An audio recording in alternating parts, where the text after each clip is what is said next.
It's time to step inside the Octagon with your host, Ike Feldman. Ladies and gentlemen, at the end of round number one, her team has called a stop to this contest based on a doctor stoppage. Declaring the winner by TKO, Dustin the Diamond Poirier. Her team has called a stop to this contest based on a doctor.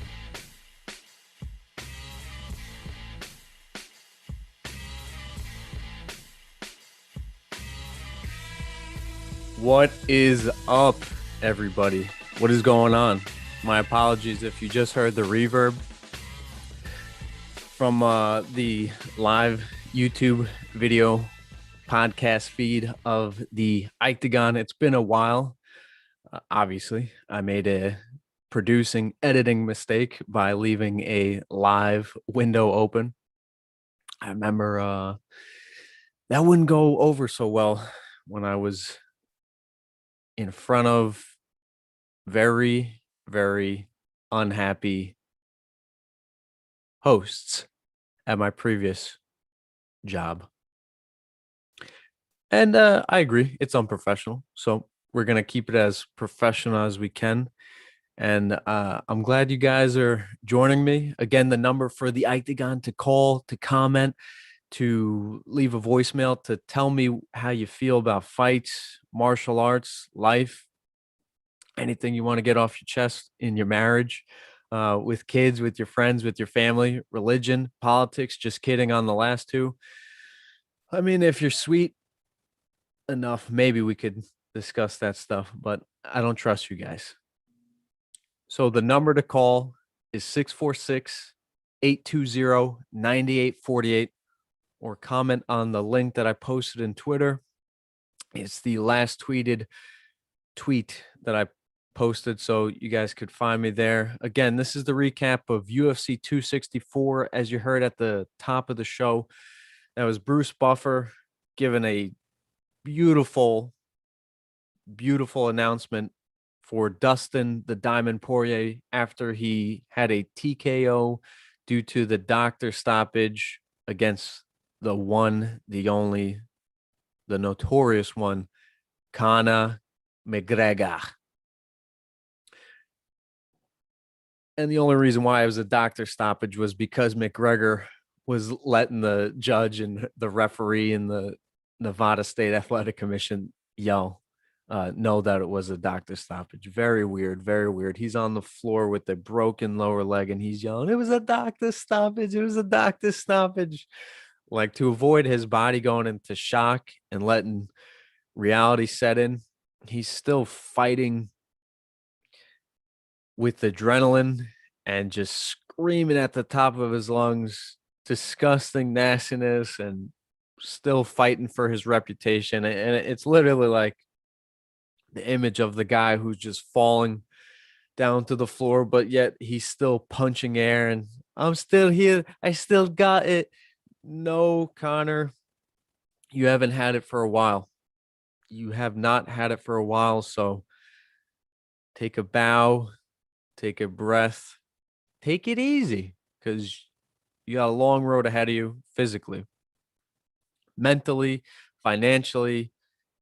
Your focus on business and your entrepreneurial ships should just be phenomenal. It should be off the charts over the next 12 to 18 months, however long it takes for him to get back to his peak physical condition. His businesses, Proper 12, his charities and donations should just be phenomenal. It should be and reach a new peak. And that's cool, because it seemed like Conor was a businessman over the last 5 years. And when he started as the businessman, everything was cool. You could say that the business guy started around the Aldo fight. I think the the first time he didn't wear a suit, or the last time he didn't wear a suit to a one-on-one press conference with Dana White in the middle, was UFC 194. Not that it's a big deal, but he was wearing casual clothes. He seemed the most at his zen. Go back and watch the build-up to UFC 194. The most at his zen. Didn't seem like the weight cut killed him like it did for UFC 189 against Chad Mendes. He seemed in perfect balance with his mind, body, soul. And then after UFC 194, Nate Diaz again, Eddie Alvarez, and then Money Mac started. And then he fought Money Mayweather in 2017. Rich man, sold his whiskey across the world, became one of the richest athletes in history in the world, especially in combat sports, especially in mixed martial arts. And then we saw the businessman who seemed to get high off his own supply. It's funny that I quote Biggie because Conor walks out to the Notorious song from B.I.G. But Conor, he turned that fight against Khabib very personal, maybe to, like I said, get high off his own supply, to spark something that may have not been there, to really get personal, because maybe he was compensating or overcompensating for the lack of physical effort and focus that he put into the training camp against Khabib. That press conference was dark, as Dana White said, the UFC 229 press conference in Radio City. I had the privilege of being there in person, and McGregor dressed like the Joker. He had multiple bottles of whiskey, the multiple championship belts. Him and Dana White toasted to their success. Dana White's like, yeah, Conor, cheer. Whatever you want me to do, brother. I'll cheers right now.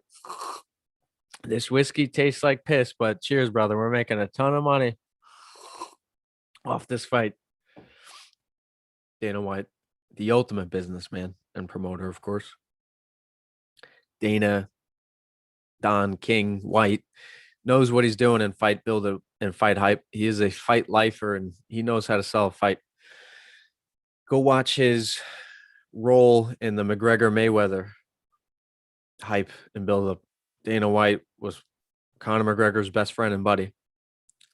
As we saw with the UFC 229 buildup. And Khabib, just stoic, soldier-like, took it on the chin in that buildup. Really remained patient and unfazed by Conor McGregor's stuff and comments and personal attacks on his father, who, as we know, recently passed away and is the big reason why Khabib has retired. Conor McGregor took to task Khabib's religion, his country, his manager, even said some nasty comments about his wife, made it extremely, extremely personal. And as we all know now, and as many casual new MMA and fight fans saw following Khabib's 4+ round domination of Conor McGregor that led to a rear naked choke submission, Khabib was affected by all the trash talk that led up to that moment. And he expressed himself by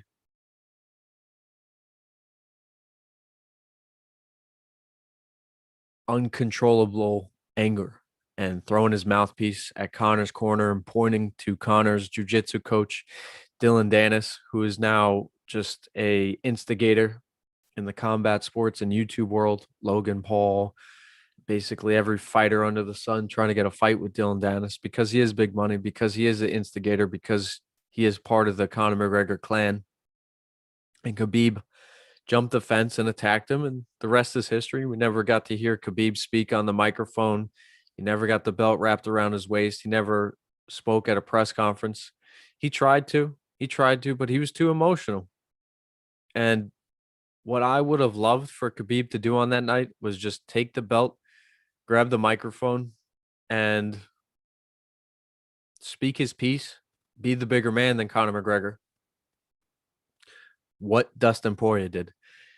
Because Conor McGregor got very, very nasty in this lead up with Dustin Poirier. He attacked and questioned Poirier's long-running foundation, the Good Fight Foundation, which Poirier, after every fight, he donates his fight gear, helps his charity in Louisiana, and was an overall good guy. And McGregor tried to get nasty again. I haven't seen him this nasty since 2018 in the lead up to the Khabib fight. And he took shots, unnecessary shots, and brought more family into this. Poirier's wife. And it was very uncalled for. And Conor is not the last one laughing. He's the first one crying in this whole situation. And I just want you guys to hear the post-fight comments from Dustin Poirier. He deserves to be heard from. Dustin Poirier. Dustin, first of all, congratulations on a very impressive victory. You and Conor are going. Let's see what he's saying. Go get him.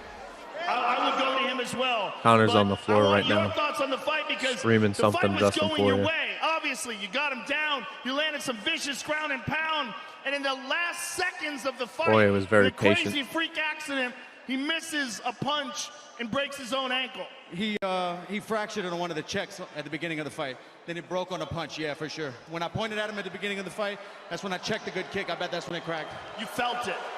I felt something, but I mean, he's kicking me hard, you know? It makes more sense that it broke where it broke in that regard. Yeah, it was probably cracked, and then just Conor's on on the twist floor of the with punch, finished, you know. blood pouring out of his ears. Still a very strange fight. spitting nastiness, in that the I'm first sure. fight, there was all this animosity. The second fight, Conor was very friendly to you. But then leading up to this third fight, in the last few weeks, he's made things very personal. Yeah, I can take, you know, like, even the trash, like, true. there's no holds barred with the trash talk, right? But murder is something you don't clown around, you know, there's no coming back from that. And this guy was saying he was gonna murder me and all kinds of stuff. He was telling me he was gonna kill me tomorrow. I'm gonna leave here in a coffin. You don't talk like that to people, man. I hope this guy gets home safe to his beautiful family, you know? That's class. The way the That's a fight classy was answer. going, clearly you felt like it was going in your way. Yeah, oh yeah. He did hit me with a good cross, just like the last fight. I didn't see it, and he kind of clipped me. A little bit buzzed, but my legs were still there. Takedown was he was putting his fingers in my glove and pulling me down to throw the up kicks. I was trying to let Herb know that. This guy's a dirtbag, man. The ground and pound was very effective. And everybody booing, you can kiss my whole ass.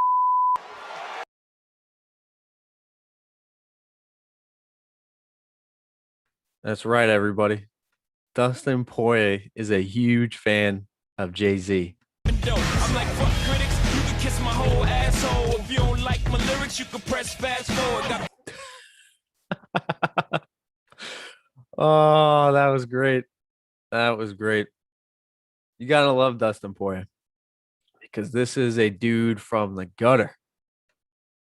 He's not a guy who had a tough suburbia life or was raised in the city and protected. This guy is from the hood of Louisiana. Yeah.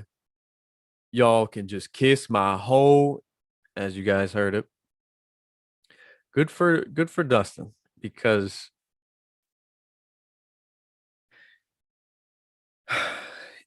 while it would have been even more stoic for him to, I guess, ride off into the sunset and say, this is true martial arts, we need to be true martial artists, like Israel Adesanya says, which I love, because that is what it's about, true martial arts. He had to stand up for himself, and it was pent up. as we saw what Conor can do to Khabib, he can just get under your skin. And Dustin Poirier, he was like, dude, you're still talking while you're on the floor with a broken leg after being dominated.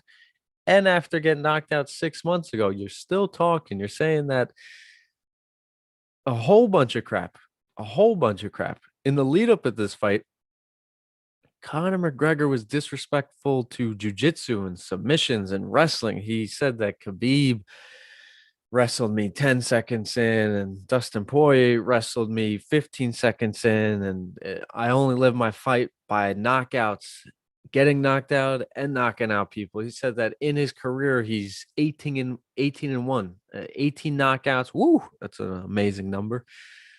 And one loss because of only receiving one knockout loss, which we saw at UFC 257 against Dustin Poirier. Well, dude, if that's how you feel about jiu-jitsu wrestling, why the hell are you jumping for guillotines? Why are you also now one of the Gracie members and trying to choke out Dustin Poirier? You don't even know what you're doing. Ally Quinta pointed out on Twitter, you gotta love Al, Raging Al. Shout outs to him and Aaron Weinbaum for starting the new show, Call Me Al. But Ally Quinta pointed out, you don't jump to guillotine with your back against the fence. And as I'm going to point out, Conor McGregor, you also wrap your legs around your opponent for a guillotine.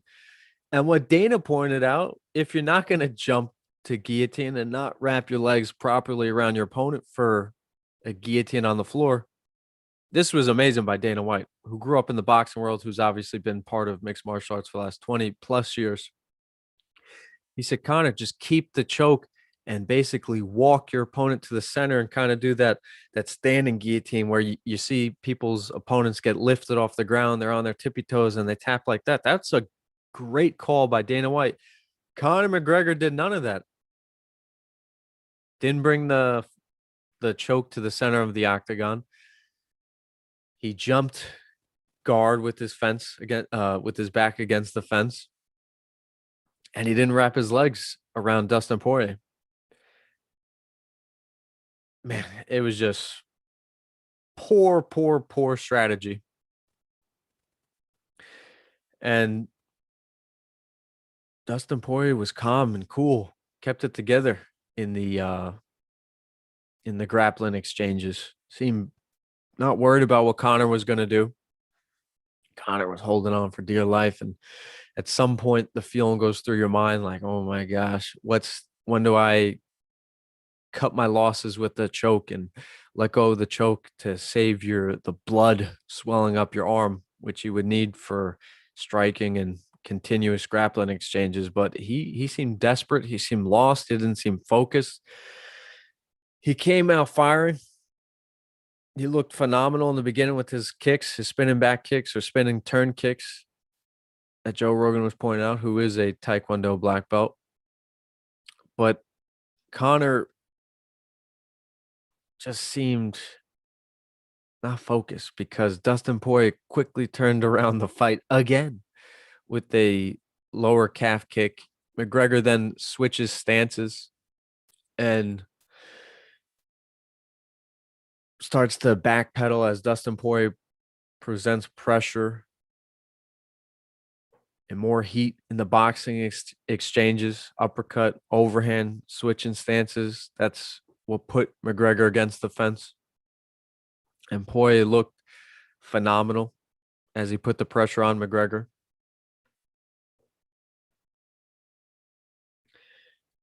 And good job by Dustin. Seriously, the good guy wins. Everybody's booing Dustin as he's entering the octagon, and they're cheering McGregor as he enters. And somebody in the post-fight press conference made an excellent point. Why are we booing the good guy and cheering the bad guy? This is like the Dark Knight where the Joker can't lose. No matter what, there's a counter to a counter, and the Joker always wins. But no, Batman's cool too. He may be a little boring, but he is cool. The Joker is fun. The Joker's basically a fun buddy to go out with, drink with, but he ain't there 365. And we need that as a UFC champion, somebody who lives their life as a true martial artist. Following the UFC 257, Dustin Poirier said he knew this fight was going to be booked. He went back to Louisiana, started training at his roots. And I want to talk about his roots more in a documentary called Fightville that features Dustin Poirier and other local Louisiana fighters. But anyway, Dustin Poirier went back to his roots, Fightville roots. He knew the fight was going to happen. He didn't get too out of shape, you know. And then he flew back to his super gym, American Top Team in Coconut Creek, Florida, where fighters like Jorge Masvidal train, Tyron Woodley train, Greg Hardy trains, Joanna Jędrzejczyk, Thiago Santos, Ebson Barbosa, just a who's who of fighters. It's considered the best gym in the world. Led by coaches like Dean Thomas, Mike Brown, owned by Dan Lambert. Just the absolute true meaning of a super gym. And Dustin Poirier trained there in his preparation for this fight. And it showed he was better. Jorge Masvidal in the lead up to this fight on one of the UFC embedded videos. He goes, Dustin. He was mocking a reporter. He goes, Dustin, what are you gonna do? Sir, what are you gonna do if he checks the leg kicks? And Dustin was like, if he checks the leg kicks, I went to the leg kicks because they were the calf kicks because they were there. I'll do something else that helps me win the fight. And boom. Exactly.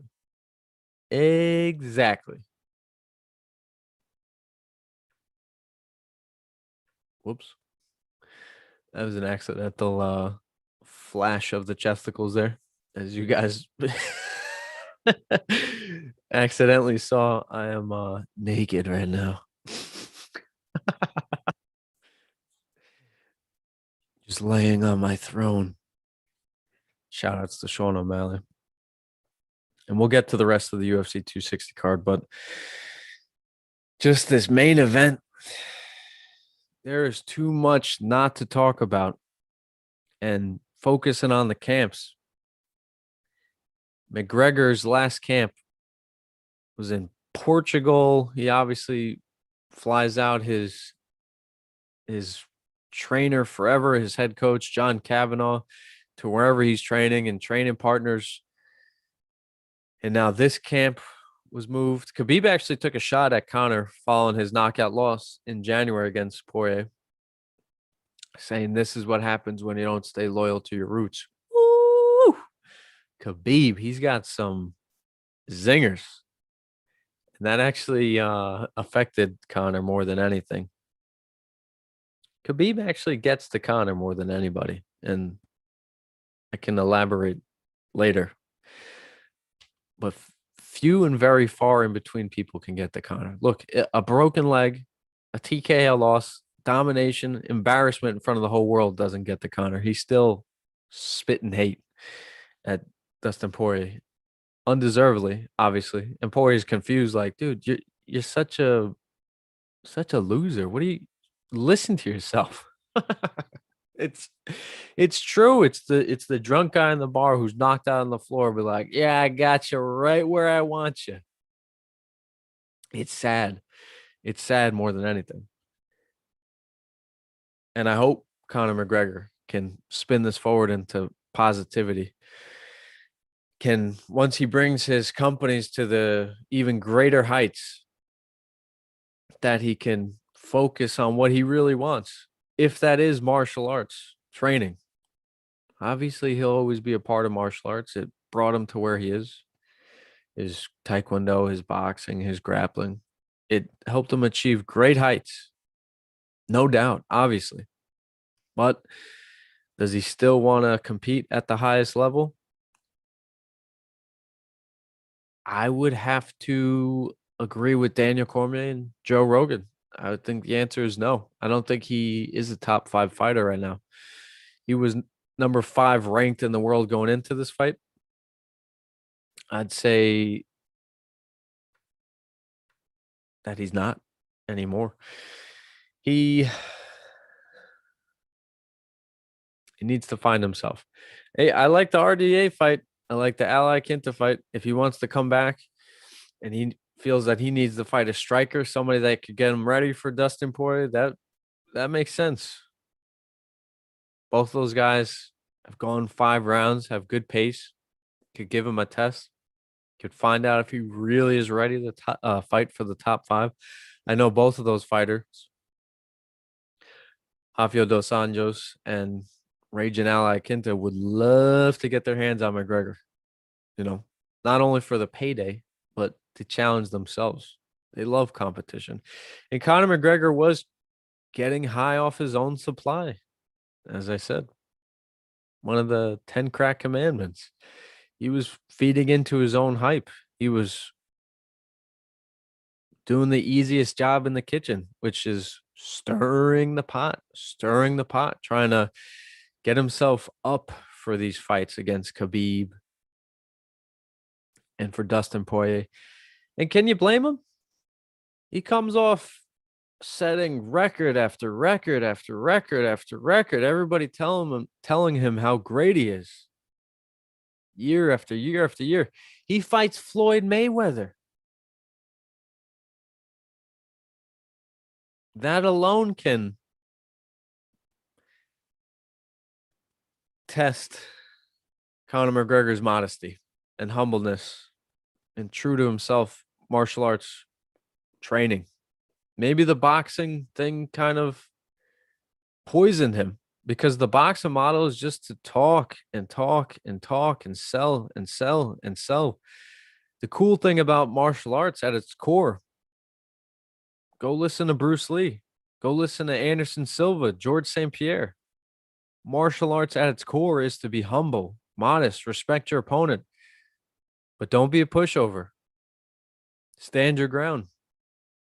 Respect your opponent, but stand up for yourself. Defend yourself. Self-defense is the core of martial arts. The samurai, the Bushido code. Defend yourself and then express your offense. What kind of offense is trash talk? I understand mental warfare and mental warfare of war in the art of war. Make your opponents wait. Don't show up for the battle. Really piss off your opponent and make them make a mistake.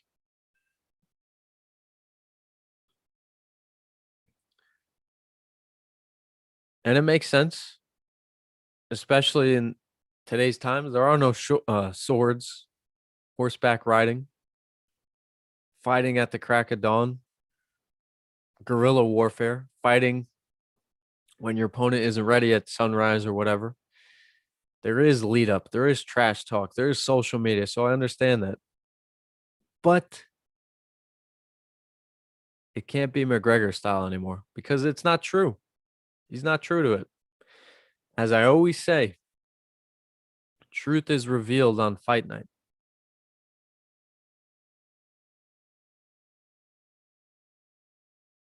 Were you committed to your diet? Were you committed to your training and being disciplined? And were you committed the whole time to giving everything you got in fight night, giving your soul? And the truth came out. Poirier was having an easier time in the trilogy fight than in the rematch. McGregor looked better in the rematch. He rocked Poirier a couple times in the second fight. In the third fight, what did McGregor do? Land heavy leg kicks? Where did that get him?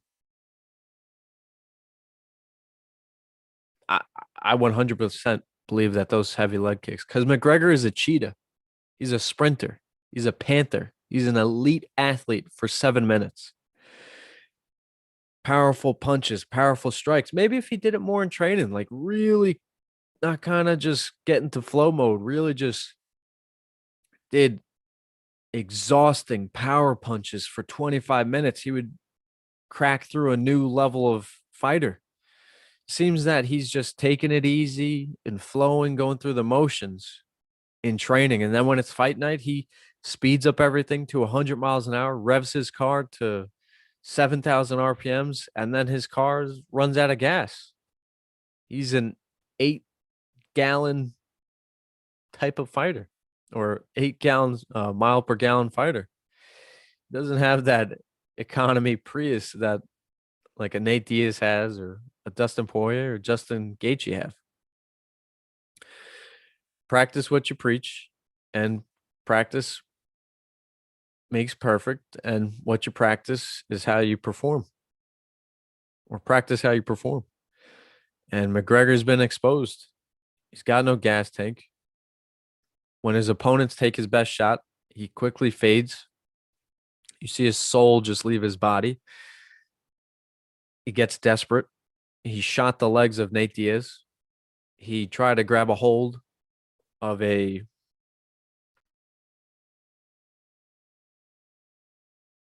guillotine, which was, that was surprising, against Dustin Poirier.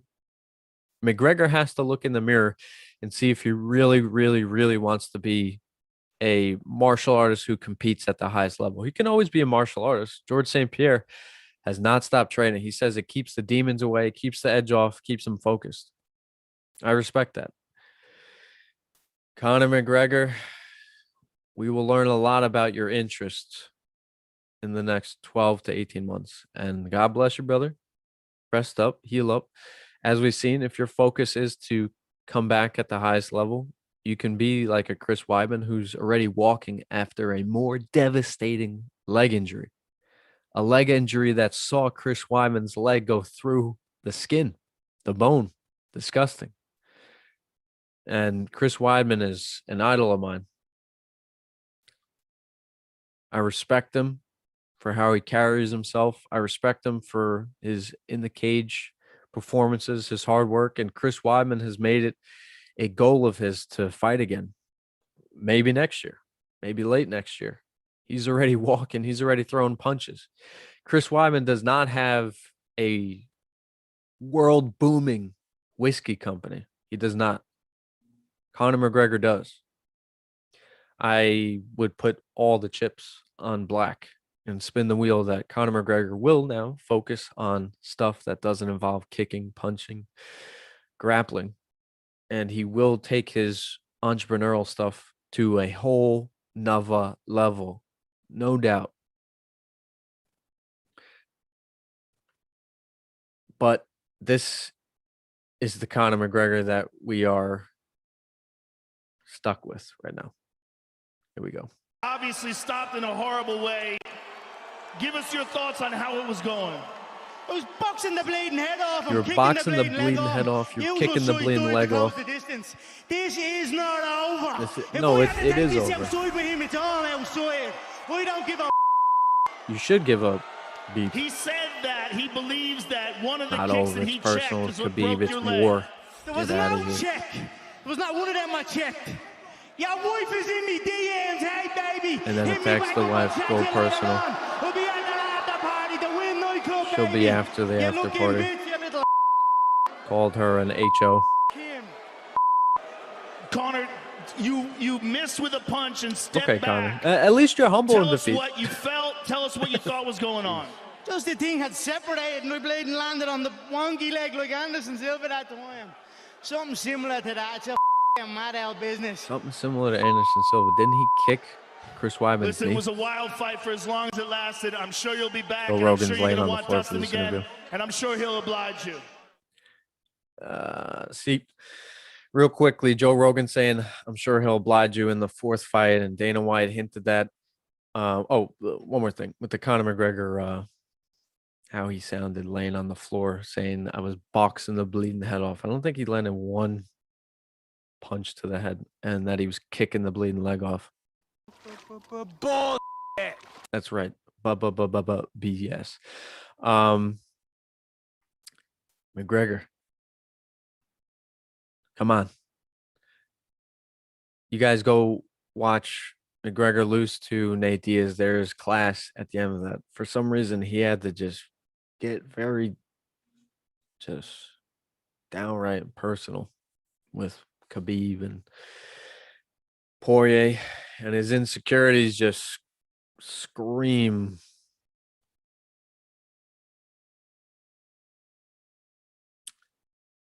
But with Joe Rogan insinuating that there's going to be a fourth fight and Dana White almost guaranteeing that there's going to be a fourth fight, in what world should there be a fourth fight?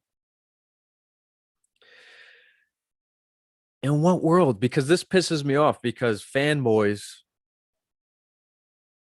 and contrarians and devil's avocados are going to cling on to the fact that there needs to be a fourth fight, that there was an injury, that there was nothing done by Dustin Poirier that gave him the win. This is stupid thinking. This is very, very stupid and dangerous thinking in martial arts, because we've seen this multiple times. And I'm a Diaz fan, but he did lose to Masvidal. Everybody says that the UFC 244 main event, the BMF title, Jorge Masvidal against Nate Diaz, was not a true win for Jorge Masvidal. That because of the doctor stoppage, it doesn't count as a win. Also, if you look at the fight, Brent Primus against Michael Chandler, the first fight, Brent Primus did one of those low calf kicks and sent Michael Chandler's leg into a tizzy and his nerves into a tizzy, and Chandler couldn't stand on his leg, couldn't make it out of the corner. And people are like, oh, that's okay. You know, we have no dog in the fight with Primus or Chandler. You know, they're nice guys. They'll run it back. But then what really pissed me off is when this fight got to Marlon Chito Vera and Sean O'Malley. And Chito Vera kicked the crap out of Sean O'Malley's calf, sent into a tizzy. O'Malley couldn't stand. The fight went to the floor and then was eventually stopped. Sean O'Malley considers himself still undefeated after he lost to Chito Vera because his body gave out. He said that because of some 1 in a million leg kick and because his body failed him, that it shouldn't count as a loss. You guys are morons. You guys are idiots. And for the fans that still consider this fight 1-1, Conor McGregor and Dustin Poirier, or 1-1 as I've seen on Twitter, and that Sean O'Malley didn't lose to Chito Vera, you guys are idiots. You guys are the problem. You're not looking at the facts. You're ignoring things. You're not looking in the mirror what's wrong. This is an opportunity for Conor McGregor to grow. The fight against Chito Vera was an opportunity for Sean O'Malley to grow. There's nothing wrong with growing.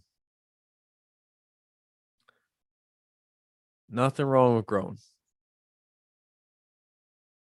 Go watch the documentary Fightville with Dustin Poirier. Now, Poirier doesn't really face adversity until he made it to the UFC. He was kind of the local rising star in this documentary. He's kind of the golden child. But his teammate, I forget, was it Alan Steinbach,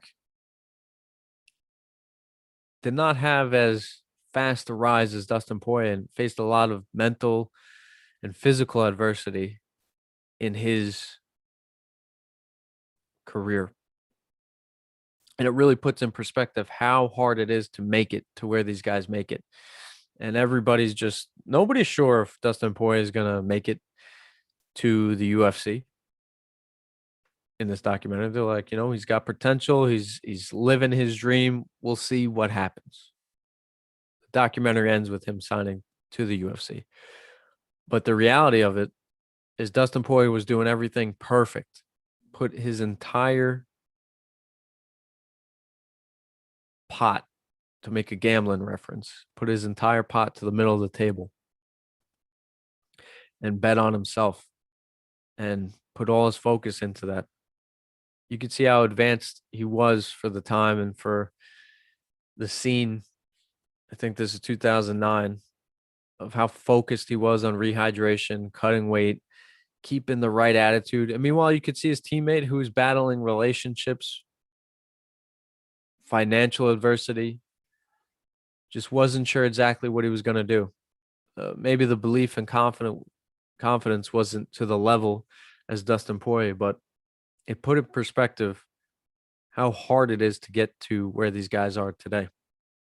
And Poirier, fast forward to the UFC, had a bunch of adversity. The first fight against McGREGOR was knocked out. The fight against Michael Johnson, knocked out. This is all at 145 pounds. And then he moves up a weight class. And he starts to figure it out and learn.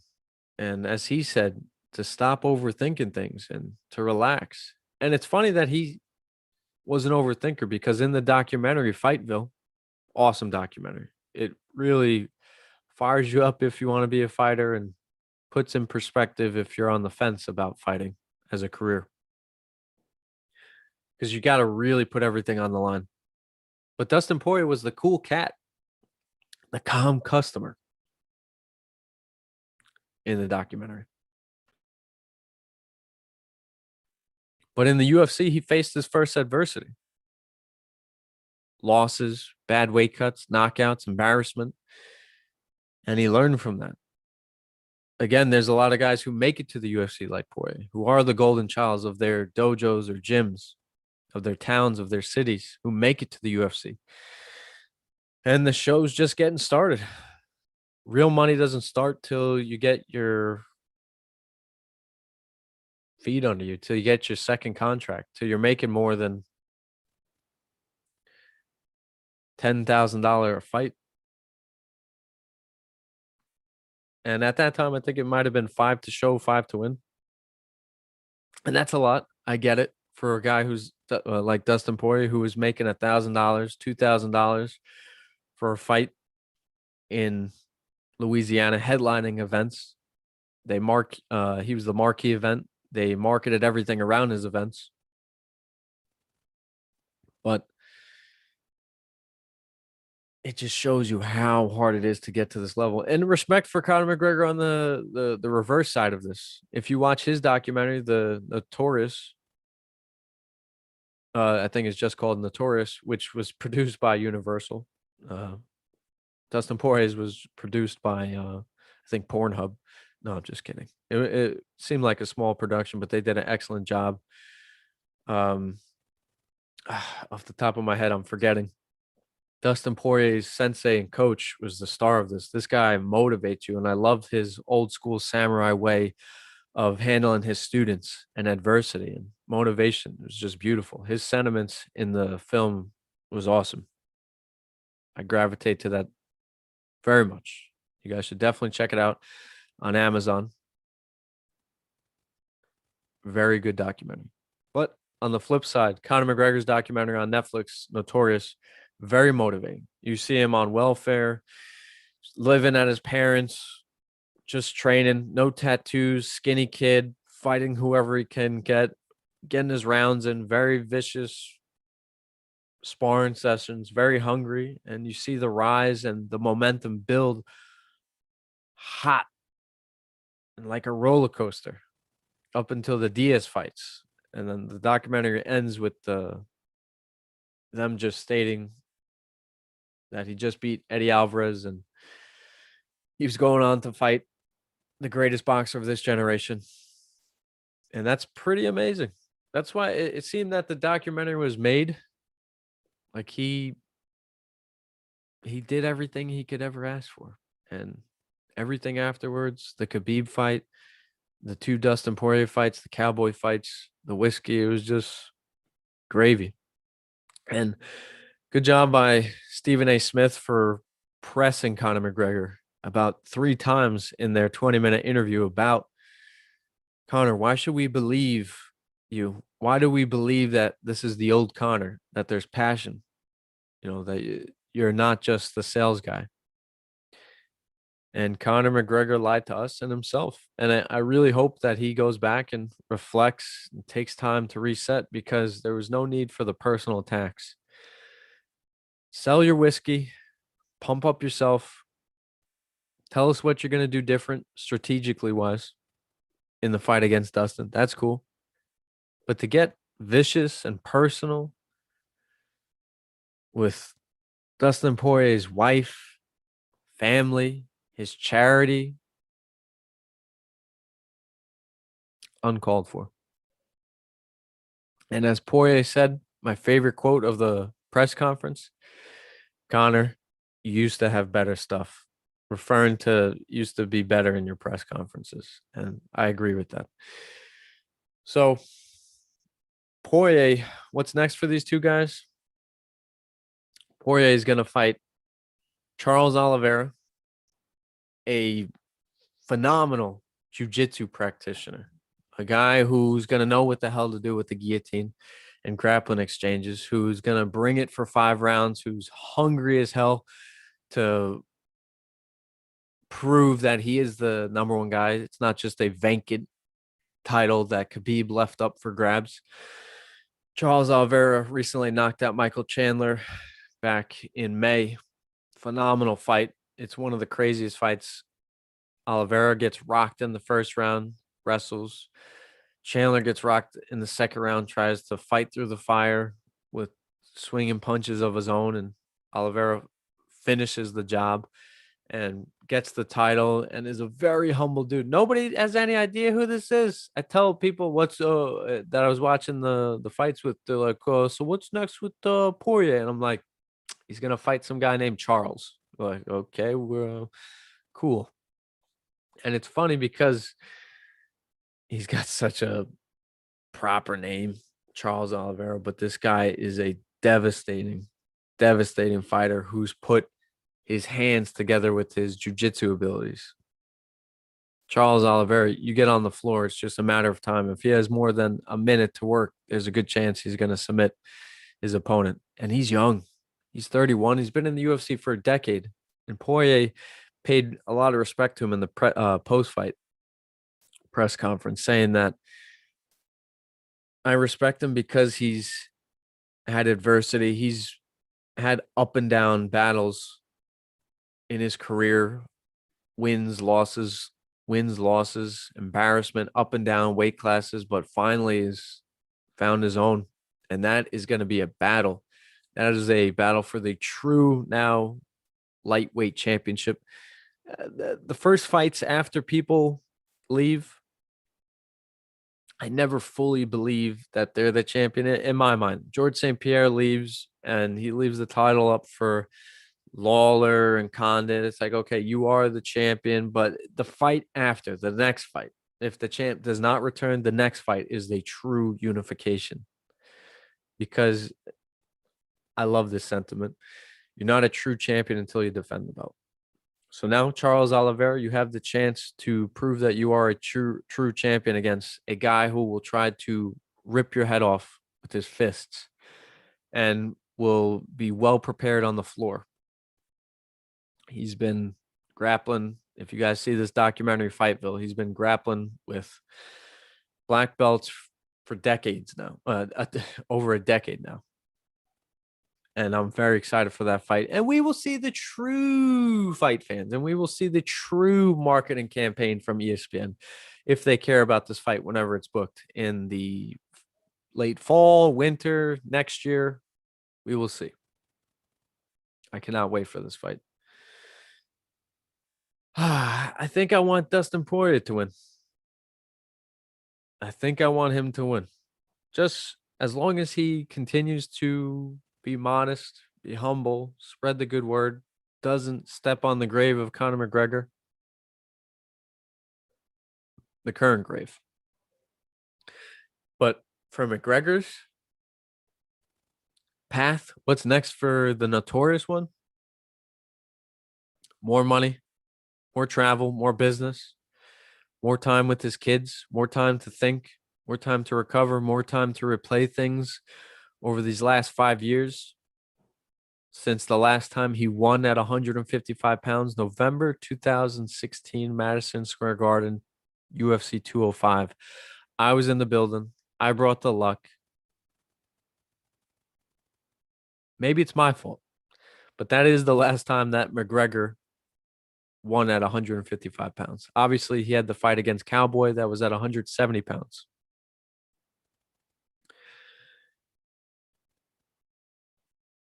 The trilogy is there for Conor McGregor against Nate Diaz. Obviously, that would just be huge. That'd be fun. They could do it at 170 pounds. McGregor might say, we started at 70 pounds. We continued at 170 pounds. We're going to still do it at 170 pounds. I don't like that. Who cares about what you did in your first two fights? Conor McGregor obviously just hangs on to stuff, writes his own narratives however he wants. But in my mind, it should be at 155 pounds. The winner of that could then fight the winner of Dustin Poirier versus Charles Oliveira. Woo! I could sell that. I could promote that. I could get behind that. Nate Diaz is on a win streak at 155. His last fight at 155 actually was to Conor McGregor. The week before Conor McGregor fought Jose Aldo about 6 years ago against Michael Johnson, put on a phenomenal boxing masterclass against Michael Johnson. He looked phenomenal, shredded, cardio for days. And I would love to see Nate Diaz back at 155 pounds. I think his true focus would be there. I know he's got a bigger frame than people give him credit for at 170. He could take punishment of an elite 170 pounder.